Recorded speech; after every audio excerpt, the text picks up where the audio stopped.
Hi, my name is Claire Tingle, and I'm an undergraduate student at the University of Denver. My major is psychology, my minor is marketing, and the session that I'm going to talk about right now was an art installation called Quantum Jungle, and the artist was Robert Baumgarten, and he's from Finland. So he doesn't exactly work for anything. It's more like he works for a university and with university students in order to create this particular art installation. So what I thought was really interesting is that he said that this is the first one to reach the US. So there's multiple others, and just like the same thing that we explored, but they didn't have it. They have one in 3 in the world: Switzerland, Finland, and Pisa. And the one that was brought here, he constructed it just for the South by Southwest convention because he wanted to really show people what this was and just expand beyond the European area.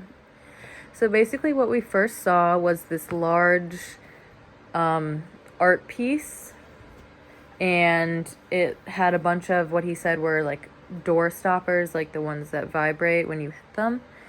And it was a little screen, and there was a bunch of colors going around it. And he said that basically every time you touch it, it either makes a circle, it spreads out, or you can make other shapes by like touching certain ones and things like that. His idea for making this is that he wanted to make it very colorful. He kind of wanted it to pop, and because basically the hardware that he used to create it, which was Arduino, and he also used LED lights and then the door stoppers. He could easily do the same thing with just a touch screen, but he wanted to really expand that and make it more interactive, so he added those door stoppers. And we actually tried to use our shoes with it at the bottom, and it wouldn't work. You can only use it with like human contact or touch, which he said he did on purpose so that it would make it more interactive. He also explained, so yes, it's tactile, and it has 720 springs. It uses capacitive touch, basically skin contact. And that's what he said makes it unique compared to a lot of other similar art exhibits just like this.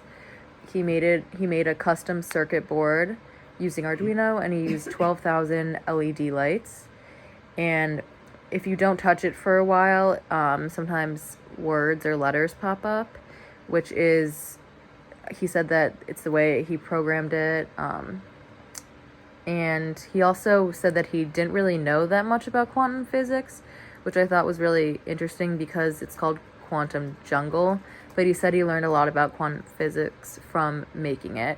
And he mentioned something about the dead cat in a box, but there's not actually a cat. I'm not really sure what that meant. But one main thing that he learned was that quantum particles can be in many different states at the same time. So one person could be touching one side of it while the other person is touching the other, and they can still move. He also mentioned that you can program it however you want, and it has its own mode when you don't touch it. So these tactile animations, a lot of them, he said, was expanding circles, but he hopes in the future to make a lot of different ones. So with my perspective on the subject, I thought, honestly, I thought he was more interesting than the actual exhibit, just because of the way that he shared all of his knowledge with us about what he learned from quantum physics and how he created this. And he really was just showing his passion for all the hardware and software involved in it. And while it was fun to play with for a sec, obviously you'll get like a little bored because it doesn't do that much. Like, it mostly just creates circles.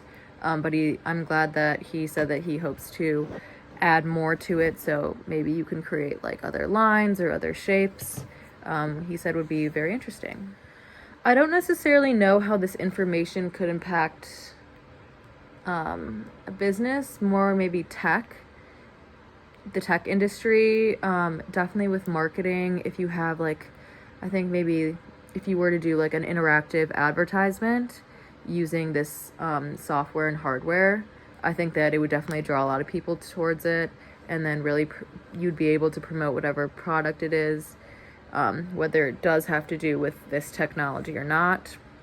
But yeah, I think he was a very interesting person. He's from Finland, and it seems like he worked with a bunch of creative students at a very creative university, and he was very excited to be here, and so was I. Thank you. All right, I've moved to a different spot for my second video. Again, my name is Claire Tingle. I'm an undergraduate student at the University of Denver. My major is psychology and my minor is marketing.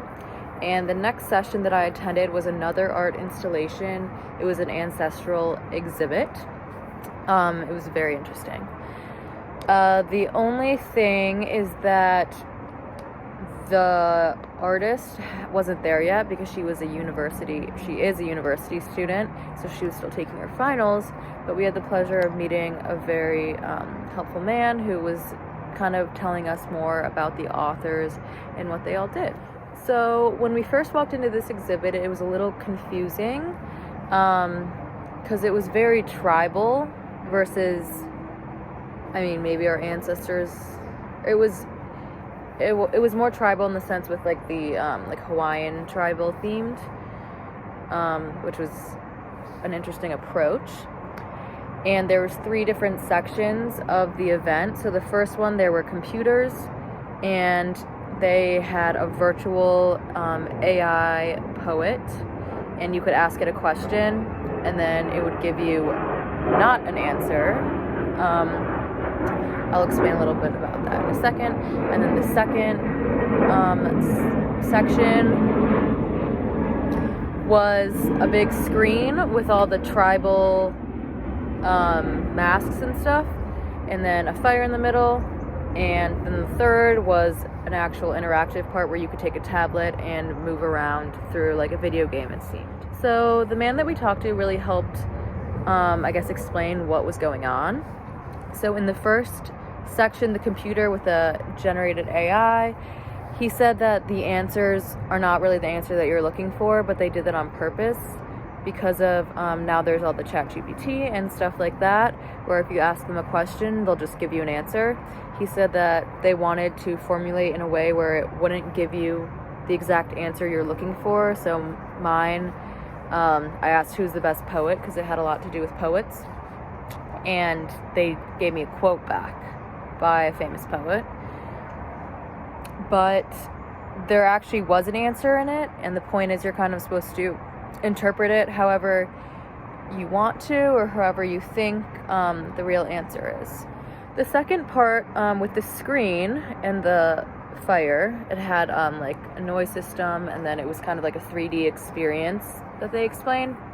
They said that the more people that were in the room or in that area, the more the bigger the fire would grow, and then the more of the masked people would pop up. And they said that this is because they kind of wanted to connect people and make them come together and interact with technology, other people, or yourself. So kind of like the whole room was like, you can do whatever you want. You can either connect with the technology, you can connect with other people, or you can just connect with yourself. And that was that section, so I thought that was a very interesting approach. The third section actually kind of hurt my eyes and my head because it was a large screen, you were up so close, and there was a tablet, and it was like a map kind of. This was like ocean-y themed, mountainous ocean themed. So you could go to different sections on the map, you could transport there, and then you could also twist or turn the tablet if you wanted to move forward or look around.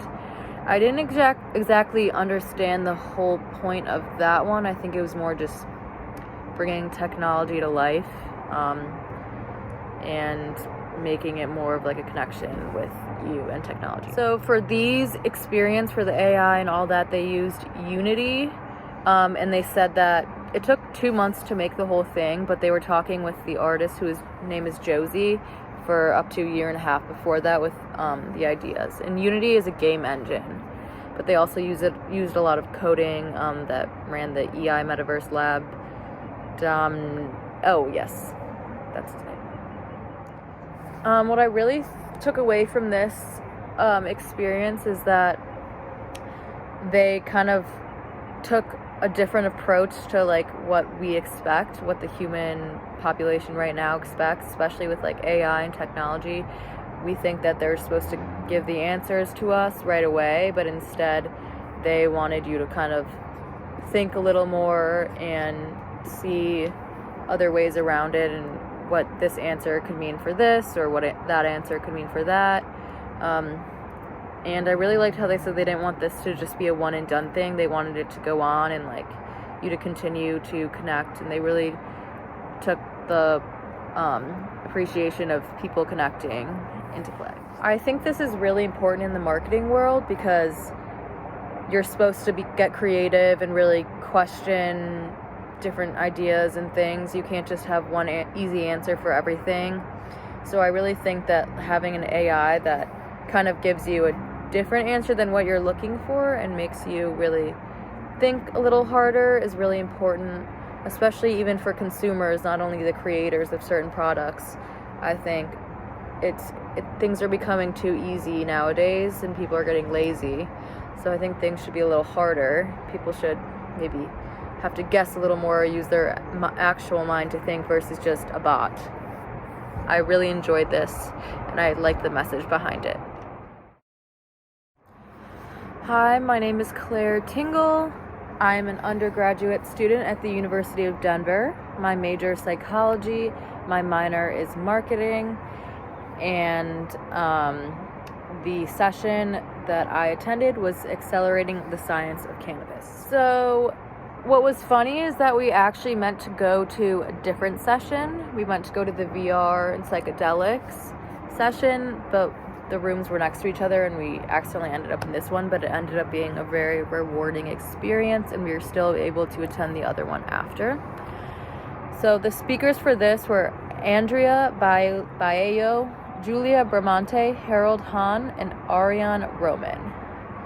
And they work with a bunch of different labs, and one is Harold Hahn is the co-founder and chief science officer of a certain research facility, and Pivotal Holdings is Ariane Roman is the co-founder and CEO of Pivotal Holdings.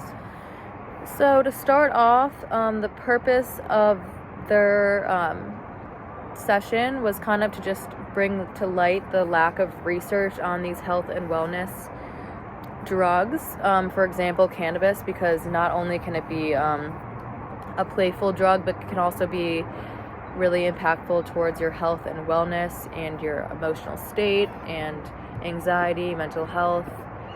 A lot of cancer patients use cannabis or THC or CBD to enhance their quality of life or well-being, and they kind of went into that a little bit. So something that they do is that they all kind of address the needs within the cannabis industry that they want to fix. Sorry. So basically, if there's new compounds being created with cannabis, they really want to study that more and just kind of let the public know what's going on. And then if there's toxic chemicals, then they try to fix that and do recall, things like that, just to make sure everything is healthy and it's really for the greater good of the people. I thought it was funny because the chemist said that they're still trying to figure out how to put cannabis in beverages, which I think would be interesting. Not really sure how that would work or what it would do or if it would have the same effects of like an edible, things like that. One main thing that they did point out is that there's still a lot of research that has to be done. Even when you think you've done all the research, there's still more. And one of the speakers kept mentioning, let's see, what did she keep mentioning? Basically, like, you don't know what you don't know. The recent coming out of Delta 8, it's a new strain. They kind of thought like, oh, that's it. but no, there's a bunch of other compounds and cannabinoids attached to that, and like they're kind of figuring out, oh, what can you make from this compound or this cannabinoid? How does this affect the receptor? Things like that. They also mentioned how they know that it helps the body with anxiety, it calms it down, can give you a better quality of life, etc. And everyone knows this, but what they don't know is how this particular drug really does that, which I thought that was interesting, and I liked how they were really honest about that, because instead of like bullshitting about like, oh, it does this or it helps with this because of this, when in reality they just don't know. I also really thought it was interesting how they brought the media into this. So they were kind of talking about how the media can help or hinder cannabis research. So actually during COVID, people were coming out saying, oh, like this certain strain can cure COVID.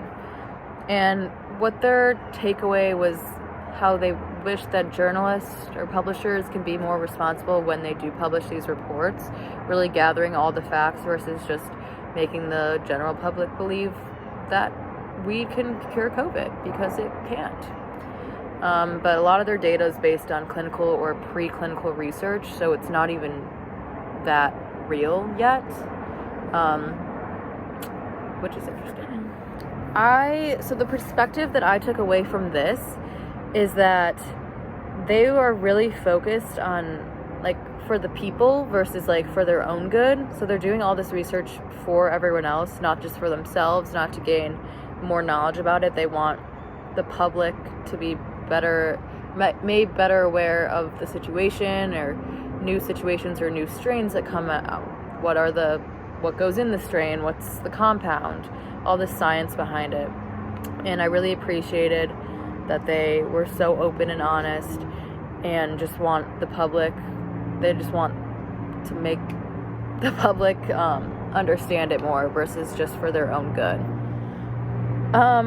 This could be important in a marketing sense, where when you are marketing cannabis, CBD, THC, other drugs like that, just providing all the info, or maybe like providing what research has been done to get to this point, or what research still has to be done, or just kind of making everyone more aware of what they're really putting in their body and how it's helping or what it's really doing to you.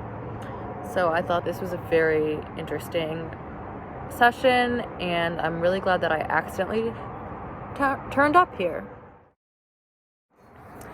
Again, my name is Claire Tingle. I'm an undergraduate student at the University of Denver, and I'm majoring in psychology, minoring in marketing, and the session that I just attended is called VR in Psychedelic Therapy, a Friend or a Foe. And there were 4 different speakers for this. So there's Walter Greenleaf, who is a neuroscientist at Stanford University, Skip Rizzo, who's a psychologist at the University of Southern California, Agnieszka Sekul, she's a co-founder of Enosis Therapeutics, and then Murat Yücel, who was an honorary professional fellow. So I was really happy I was able to attend this session. And what I really liked is that they didn't only focus on psychedelic therapy, but just mental health therapy overall. So basically their goals are to develop digital tools that benchmark and track brain health, and they wanted to develop digital lifestyle and psychedelic therapeutics to optimize brain health. So basically creating digital tools that drive illness or wellness. So for this, they developed games that reliably measure response inhibition and cognitive flexibility and kind of how you respond to a reward. A big thing they talked about in VR, which is very interesting, is that you put this headset on and you're like, okay, no, like, yeah, I'm in VR, but then eventually you don't really know. Your brain kind of thinks that this is your reality. It's no longer just a game. Which is very important. They said that the frontal lobes say it's just a simulation, but the limbic system gets activated and other parts of the brain do, and you kind of get transported into this different time. So what's important with VR is that it activates parts of the brain that you can't always access. So if you have depression or anxiety, you can't always like explain what's going on, but sometimes the VR can really help you do that in a different way.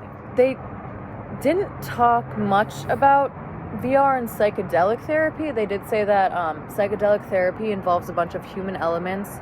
So psychedelics are kind of just the key that open the door. They're just one element, but kind of what you do with the information is the more important part. So tech is kind of, but people are like, tech's the opposite of psychedelic experience, so like it doesn't really feel natural. But the point is that it does feel natural because your brain tricks you into thinking that it is. They really stressed how they created this virtual reality system that helps with addictions. So if you have OCD, there's a system that will put you into a dirty kitchen and it'll make you do tasks, and then it will kind of read your brain and see what your emotional triggers are. And they do this, but they safely transport them in these risky situations. So they're in a safe place, obviously, but they really want to just find those triggers. They could also put you, if you're a gambling addict, they could put you in a casino, see what goes on, what triggers you, and then eventually maybe use therapy to solve that. There is some red flags, or just the faux part of VR. They were kind of worried about the fact that because psychedelics are such an experience, a subjective experience, adding virtual reality on top of that, could that overwhelm you? Or could it be too much stimuli, too many sensory elements? Are you overloading the experience and stimuli when you combine these two? So it's kind of a lot of uncertainty, because psychedelics can either be a friend or a foe to you. And then if you add VR on top of that, it could be more of a problem. My perspective of this, I found it very awesome that they brought up that VR, they're not just working towards VR with psychedelics, they're working towards VR with mental health and just kind of additional levels of healing and just the therapeutic use of VR in general. But they said a lot about how the research is evolving, and I just really liked how they brought up the mental health aspect as a whole versus just one section, because there's so many different ones that we don't know about, or we do know about, but we can't always help in certain ways, or people are always looking for ways to treat these certain disorders. So if this could be an opportunity for that, it would be amazing. I think this could be a good marketing tool towards therapists. I mean, it could, if they start marketing this towards those who are looking for a different type of therapy, more than just going into a therapist's office and telling your feelings, but maybe you really need to get rid of this addiction, you need to combat it. This could be a good marketing tool for that, but they would definitely need to give all the pros and cons and a lot of the research and just the tech behind it. And but I think they have a little bit of ways to go, but I think that it seems pretty successful for now. Hi, my name is Claire Tingle. I'm an undergraduate student at the University of Denver. I'm majoring in psychology, minoring in marketing, and the title of this session is It's 2032 and All the Doctors Are Gone.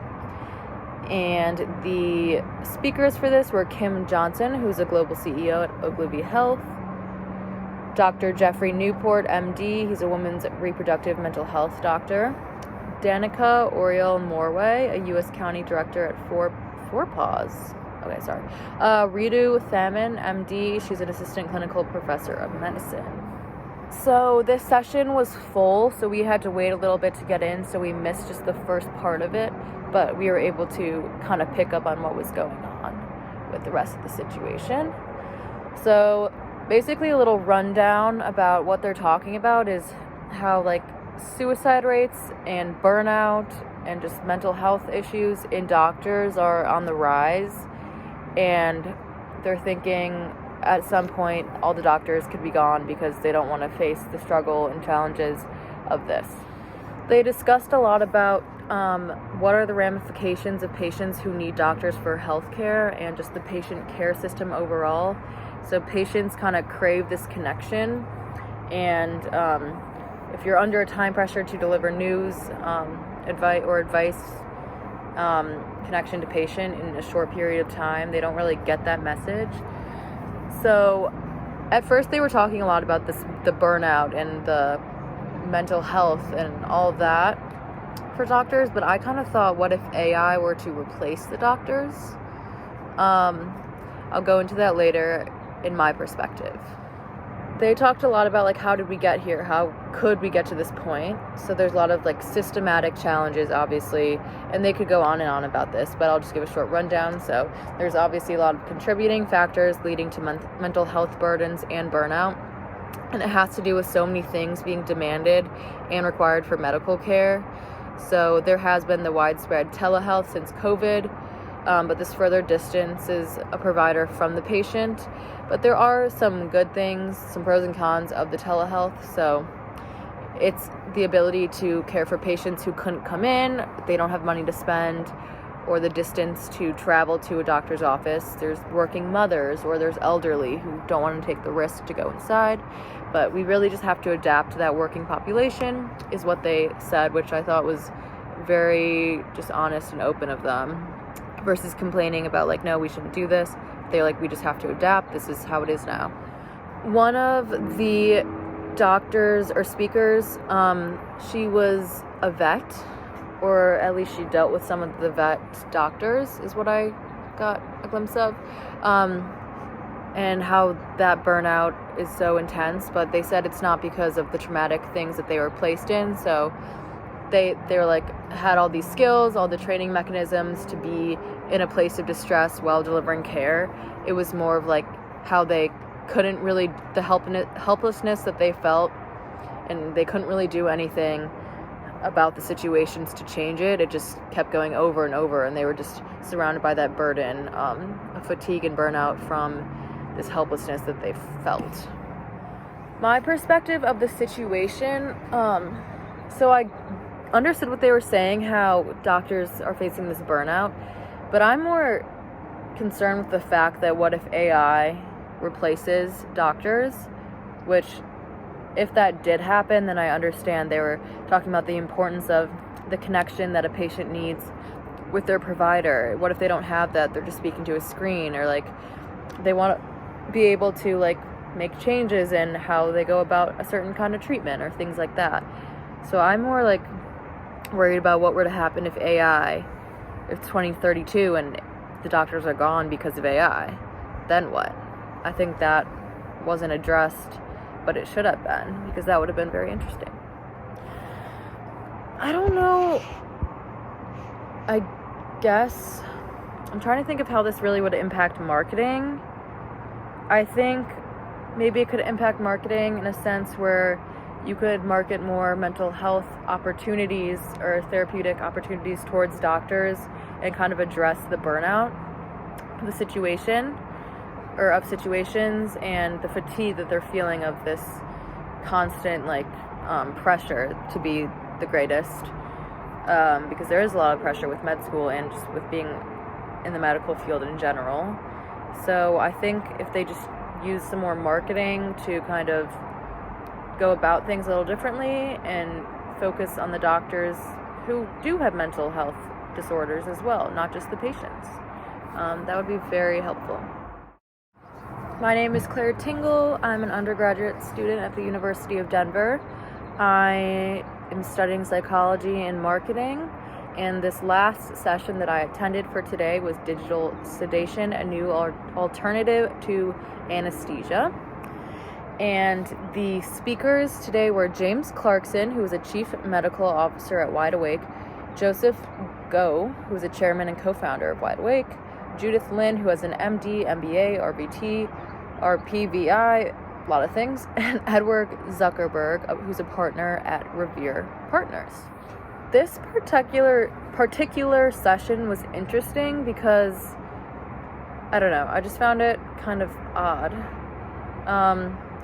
Basically what they were saying is how there's all these people who get scared of being put out, like in anesthesia, stuff like that, because it just goes black and then all of a sudden you're awake and you don't know what really goes on. They said, like, what if there was a way to make it fun to get put out? So instead, making them transport towards some sort of fun place by using like virtual reality or some some thing like that. And I understood their thinking. So they said that the risks of anesthesia on the aging population's heart is very high, and you can develop cognitive decline following anesthesia. So I do see their point, and maybe if you were able to go somewhere else, your mind would still be working after. They really wanted to make anesthesia more of an immersive adventure and make people excited to go, but also just educate the patients about this and what would happen. They also said that they can help manage phobias through VR. If you're traumatized by another surgery event, so one of the doctors mentioned that a guy busted up his wrist, and the doctors just went in while he was awake and put it back in place. And it was very traumatic for him and very painful, because, yeah, it was just painful because there was no anesthesia, or there was, but it was just local and anything like that. And then after he got out of anesthesia after the surgery, he wouldn't move his wrist. And they were like, the doctors were like, well, it's fixed now, we fixed it. But he couldn't really come to terms with that because of the trauma that he faced. So if there was a way for them to use VR to change this phobia, then they said that could be an opportunity. They also said that not everyone is into it, obviously, but people also want to watch their procedure, or have the opportunity to watch it. And so if they could, like, see what's being performed on you, so if they could kind of put that in while you're getting operated on, then it could be interesting. But we'll see. My perspective on it, it's not that I didn't like this presentation. I found it very interesting. It was just like something I'd never thought of. I didn't know like people thought of this really, and I don't really know if I'd want to watch me getting surgery done while I'm getting surgery done, or I feel like my mind would make me think that I'm feeling the pain of the surgery when I'm not. But if this anesthesia makes your mind go blank, I'm just kind of confused how it can't do that, I guess. I think I'm just more confused. That's kind of my perspective, and I'd want to learn more, obviously. I don't really think this could impact marketing. It could impact businesses. Maybe they were saying how your kid's dreading going to the dentist, being put out. Maybe it could be a fun experience instead. So maybe just making anesthesia seem less scary and more fun. That's kind of their idea for the sense. But overall, I enjoyed it. I thought the speakers were very influential, had a lot of knowledge. I think I might do some more research after, just to kind of understand more of like how this would exactly work. Thank you.